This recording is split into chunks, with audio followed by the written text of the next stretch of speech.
This is a WFMY News 2 Sports Special. Friday Football Fever. Here are your hosts, Patrick Wright and Luke Liddon.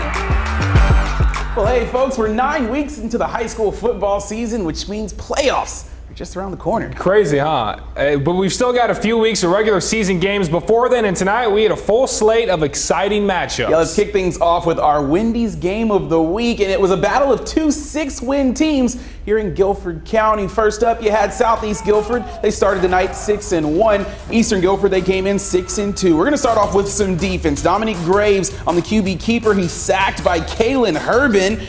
And then Eastern Guilford with the D. Ryan Douglas on the keeper. He's stripped by Alex Gouda. And somehow he returns this for the touchdown. It's 6-0 after a missed 2-point conversion. Then later on, Southeast Guilford, they're punting. Zacchaeus Milton going to have a little trouble holding on to the punt. He fumbles, and Southeast Guilford would recover. They'd score 2 plays later to take the lead 7-6, but then here comes Eastern Guilford. Graves on the carry. No, wait, it's a fake.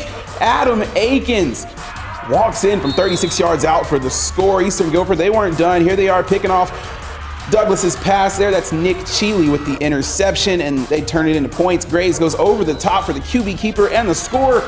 Eastern Guilford wins our game of the week 19-7.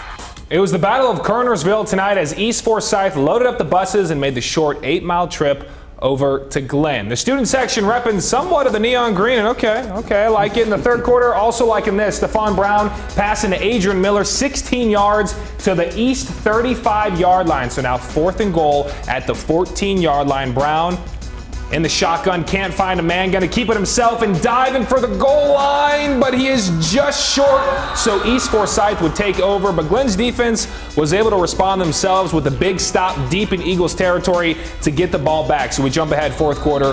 Glen's Dyson Razik fields the punt, and watch out, this kid is just dynamic, looking like he is bound for the end zone all the way back to the pylon, but not quite in for 6. It would set up a Glen TD though, plus the 2-point conversion, and they win 26-10. All right, we've come to the first time out of tonight's show. Still ahead on this edition of The Fever, Northwest Guilford looked to snap their losing streak with a win over Page. West Forsyth took on Davie County. We got more scores and highlights coming up next. But if you miss any of the action on your TV screen, you can still get scores and updates from Triad Football games on both your phone and computer. Just head to Facebook and like us at Triad High School Sports. And over on Twitter, all you have to do is use those Twitter fingers and type in hashtag WFMYFFF. We'll be right back after the break. All right, welcome back to The Fever. Jared Rolfus left Northwest Guilford in the offseason to take the head coaching job at Page. So you know both teams had tonight's game circled on the calendar as the Pirates met up with the Vikings. And here's Rolfus back at his old field, this time on the visitors' side. We'll start off with Northwest Guilford, his old team. Jacob Leonard's pass tipped, and Alan Tisdale picks it off and rumbles down the field into Viking territory. Then here comes Page on offense. Javondre Page on the run here, and he will not be denied. Gets in for the touchdown, make it 7-0 Pirates. Then how about the Northwest Guilford defense? Ronnie Durrell comes up big with the Northwest Guilford interception there. Then the Vikings on the other side of the ball. Leonard drops back, finds a wide open Cameron Cloud. That's good for 6. They tied up at 7 there. And then how about Page's Sincere Davis? Going to get around the edge there, and that's another touchdown for the Pirates. They go on to win this one, 57-14. West Forsyth opened conference play last week with a big win at East Forsyth. Tonight, the Titans were back at home against Davie County. And we know this game is all about chunk plays, and Davie County had it going on early. Josh Hall hits Mason Wilson for the 22-yard gain up to the 50-yard line. So later in the drive, 4th down. Now Hall going for 6. But Cooper Wall can't pull it in, so West would take over, and look what came of that. Drew Latham finds Jaquan McMillan, a 65-yard catch and run, weaving all across the field. Eventually, he is brought down to the Davie 12-yard line. So fast forward just 3 plays later, cha-ching, Mac Duke in the end zone for the 4-yard score and the 7-0 lead. West Forsyth wins by 3, 20-17. All right, let's draw up a play that takes us to Smith High School as the Golden Eagles played host to Southwest Guilford. And we'll start things off with the Cowboys tonight. Strong day for them. Tyree Graham looks like he's tackled, but somehow stays on his feet, cuts up the field, and eventually goes 35 yards before he's pulled down from behind. More from Southwest. Cameron Smith going to punch it in for the score to make it 13-0. Now Smith trying to rally in this one. The ball's going to get loose, and it's recovered by Southwest Ruther Oxy. Play's not done yet, though. Jalen Covington somehow gets the ball, takes it into the end zone for the 20-yard touchdown. And the Cowboys really looking dominant tonight. Cameron Smith with another touchdown to make it 31-0. They hold on to win by that score, 31-0. Your final.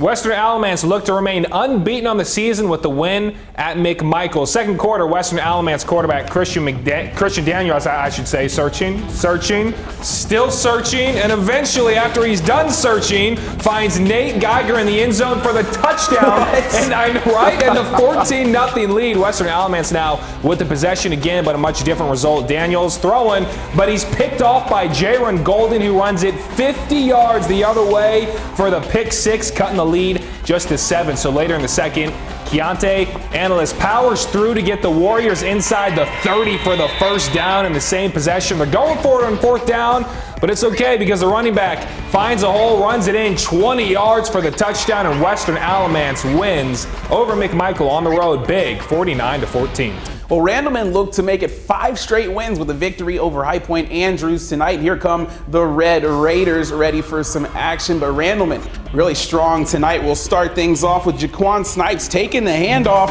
and he's going to make his way up the field for a nice 25-yard gain before he's brought to the ground. But Randleman wasn't done yet. Quarterback Tanner McGee on the keeper, tucks and runs 20 yards. That makes it 7-0 Randleman. They weren't done yet. The Tigers continue to score just a couple minutes later. McGee gonna go over the top, finds Tyson Green for the beautiful grab.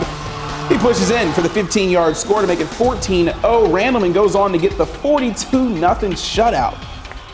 After a season-open loss, North Davidson brought a 6-game winning streak into tonight's showdown with Lexington, and it showed these boys are on fire earlier tonight. TJ Boyce, number 1, to the left side. No one's going to stop him into the end zone to tie the game up at 7, and the crowd was hyped up, and Boyce just feeding off that energy because later we lose him for a moment, but he's going to reappear, racing on his own to the end zone to take the 15-7 lead, but Lexington eventually responding during the end of the half. On third down, Saphir Craven out to Nasheed Peoples, giving what the people want. End zone 6, cutting the lead to 1, but North Davidson would go on to win. They pull away in the second half, 56-27. All right, what a night so far on the gridiron. We've got more scores and highlights coming up when Friday Football Fever continues. We'll be right back.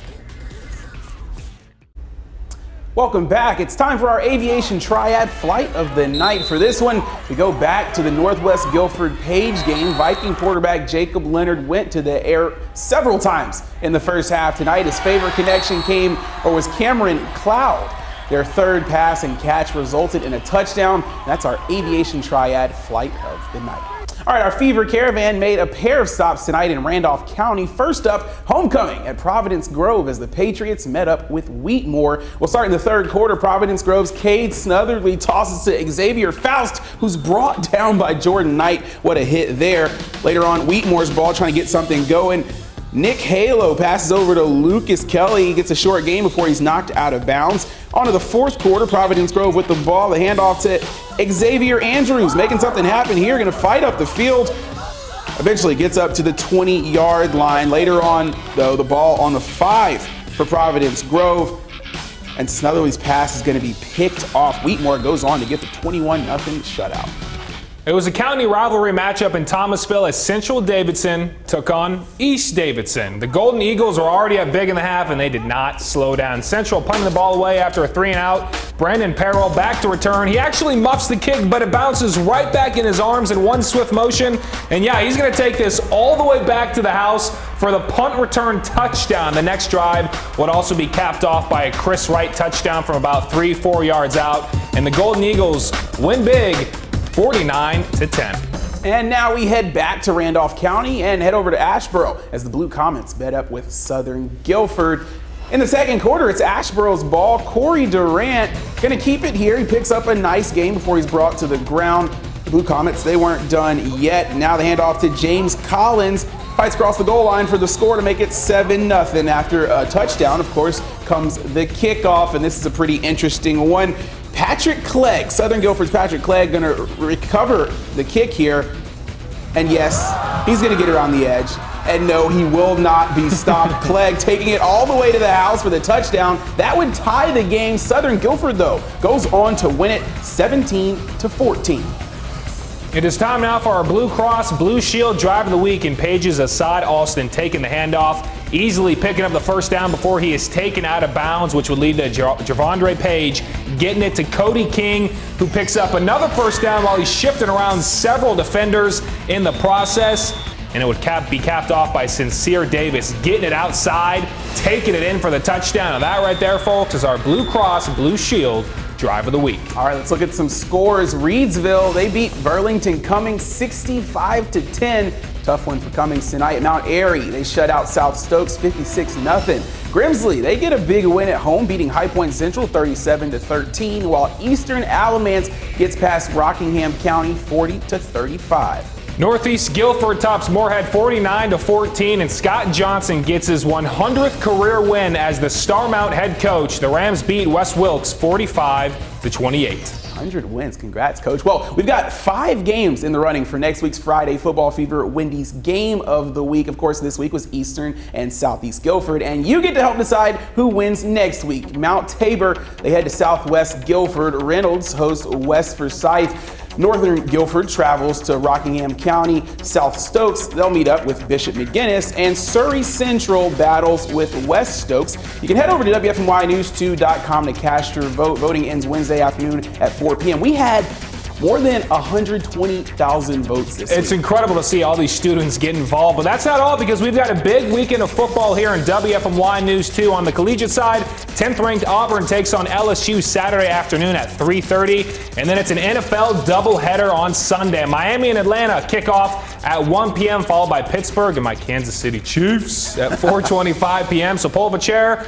and turn to WFMY for some great football action all day long. It's going to be weird not seeing the Panthers. It is going to be very bizarre, yeah. Yeah, tough loss. It is. Maybe they'll bounce back next week, right? Against the Bears? So. Against Mitch Trubisky. We'll see. You know, we've picked wrong pretty much every week. Every single time, so we probably shouldn't say anything. Let's not say anything. All right, folks, that does it for this edition of Friday Football Fever. Hard to believe we've only got 3 weeks left of the regular season. And be sure to join us online at WFMYnews2.com. If you missed any of the action, we'll be sure to join you here next Friday. Have a good night.